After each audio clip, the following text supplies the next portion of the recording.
వారు వెళ్ళిపోవడం జరిగింది. ఇంతటి గొప్ప వ్రతాన్ని చాతుర్వర్ణముల వారు అందరూ కూడా చేయవచ్చు. ఎవరైతే ఈ యొక్క వ్రతాన్ని చేస్తారో వారికి సర్వ సౌభాగ్యాలు కలుగుతాయి, సుఖంగా ఉంటారు.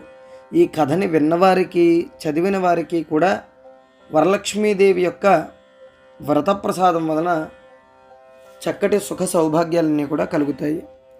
అప్పటి నుండి చారుమతితో పాటుగా ఇతర స్త్రీలందరూ కూడా ప్రతి సంవత్సరము శ్రావణ పౌర్ణమికి ముందు వచ్చే శుక్రవారం నాడు వరలక్ష్మీదేవి వ్రతాన్ని చక్కగా చేసుకుంటున్నారు.